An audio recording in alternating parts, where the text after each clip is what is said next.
Daniel in Texas, you're on the Ben Shapiro Show. Go for it, Daniel.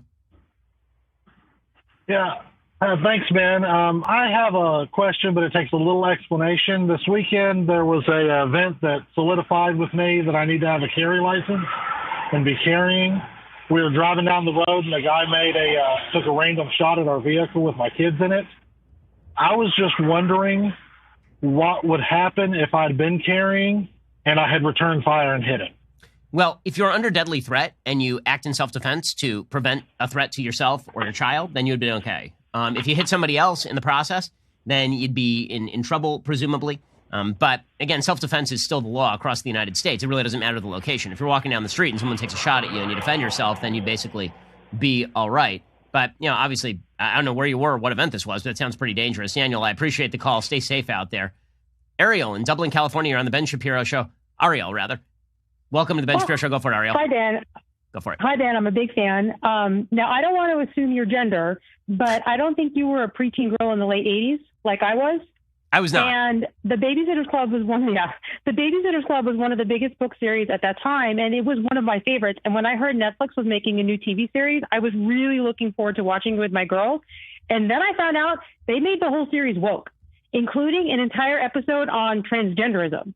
And I just think this is one of the most insidious examples of straight up indoctrination in media towards kids. And I'm afraid my girls are going to be taught that their gender is whatever they want it to be. And shows like this make sounding like changing your sex is no big deal, when in reality, it involves medicalizing, mutilating, and sterilizing children. But they never discuss that part. Yep, it is. That is exactly right. It is amazing how children's programming has been infused with all of the social justice warrior messaging nonsense. I mean, they haven't gotten to the preschool stuff yet, although they're trying to ban Paw Patrol. But the preteen stuff particularly, they really are loading up with an enormous amount of social justice warrior messaging. You can see this, for example, ABC used to have a channel called ABC Family. Right? It used to be called ABC Family, and now I believe it's called Freeform. They shifted it because they wanted it to be more progressive. They wanted it to be more edgy, and they changed their content over. Right? There's a channel that used to sort of air old episodes of The Waltons, and now it would do stuff like Gossip Girl because it wanted to push particular viewpoints on humanity. The notion that you're going to ladle in transgenderism into the Babysitter's Club, which, as you say, is really not directed toward 25-year-old people who can consider the arguments, but it's directed toward 11 and 12-year-olds.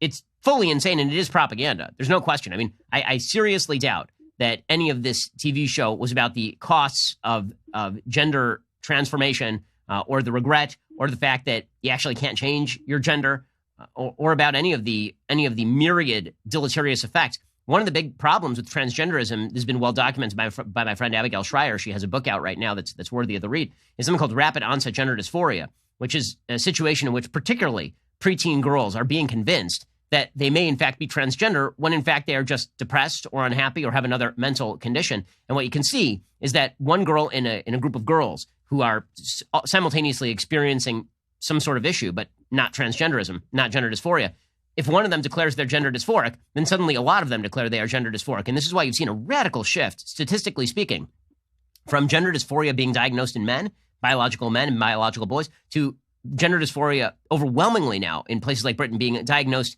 in young girls who are declaring themselves gender dysphoric. And because gender dysphoria doesn't really have a supremely solid definition, then being listened to, being given hormone therapy, being given treatments, and parents being banned from being able to stop them from doing any of this stuff in the name of social justice and wokeness and sympathy. So, yeah, I mean, this stuff is ugly. It's propaganda. I mean, I hope that nobody watches it then. I mean, if they're going to ladle in a bunch of leftist propaganda on gender, which does have some damaging ramifications for people. Again, I'm not going to be teaching my daughter that she can become a boy, nor will I be teaching my son that he can become a girl.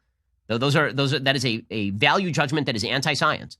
And, you know, if somebody suffers from gender dysphoria, like truly suffers from gender dysphoria, I wish them nothing but the best. I wish them the best in their treatment. And when they're adults, if they decide that they want to make decisions that I think might not be right, but are right for them, then it's a free country. But if you think that anybody should be going along with the idea that 11-year-olds should be getting hormone treatments, or that 11-year-olds, instead of waitful watching, which is the strategy that basically says we wait and we watch and we see what happens, instead of pursuing that, we push the idea that we are supposed to reaffirm your new gender, that's insanity. And if that's being pushed by the entertainment community, that's nothing but propaganda. Well, I just want to say that what's really crazy about this show is that Netflix rated it G. So normally when you have parental controls, like if it was rated PG, then you would not be able to see it if you only wanted your kids to see G. So the only way parents can keep this show away from their girls from just their account is they have to literally go into their Netflix account, and there's a way for you to say, like, I don't want any of this show on my account. Wow. So they have to delete it completely from like their entire platform. But most people don't know that. And most people think, oh, the Babysitters Club, I love the Babysitters Club. What a wholesome show. But it's not. It's teaching girls some really dangerous ideas about themselves that if they think is right for them can lead to the road of like sterilizing them when they're teenagers. It's crazy. It is crazy. And I'm glad that you brought it up. I hope that hopefully this, you've brought some more attention to it, and hopefully listeners to the show now recognize what exactly is implicit in the show. That's pretty terrifying stuff. Ariel, I really appreciate the call, and thanks for the information. Samantha in Denver, Colorado, you're on the Ben Shapiro Show. Go for it, Samantha. Hi, Ben. Great to talk to you. So I attended a pro-police rally in Denver on Sunday.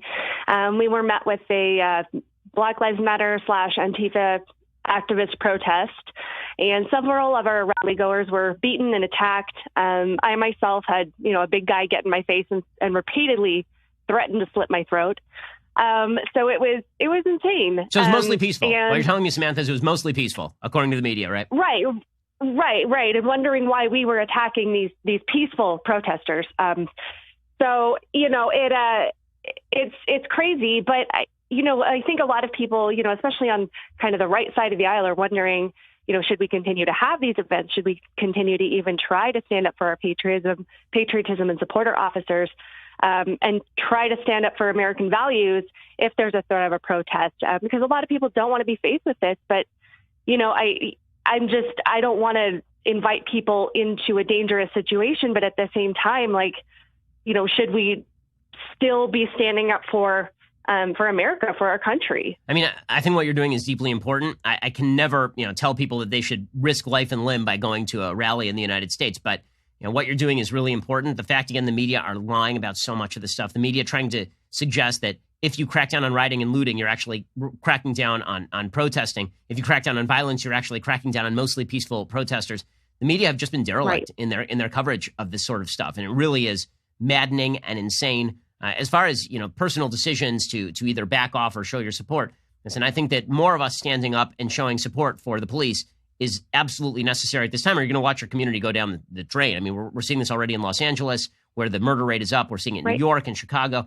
You're doing absolutely the right thing, but we can't pretend that the media are either going to treat this with any amount of objectivity, or, frankly, that even the police are being emboldened and empowered to protect you if, God forbid, something bad happens at these places, because the political actors have basically told the police hands off with a lot of these protests, even while they go ahead and commit acts of violence. So it's pretty incredible. So, Samantha, what was the ending of it? I mean, was anybody, really injured?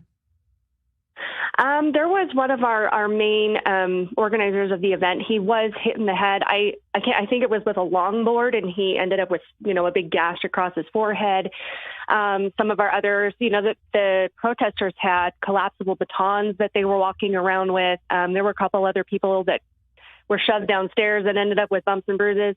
And that's exactly, with the police officers, they were told by our local, mayor and governor to stand down and to not engage. So they were nearby, but it really had to come down to somebody actually being physically assaulted for them to step in. Oh, amazing stuff. Samantha, thanks for doing what you're doing, and stay safe out there. I mean, if you can. Really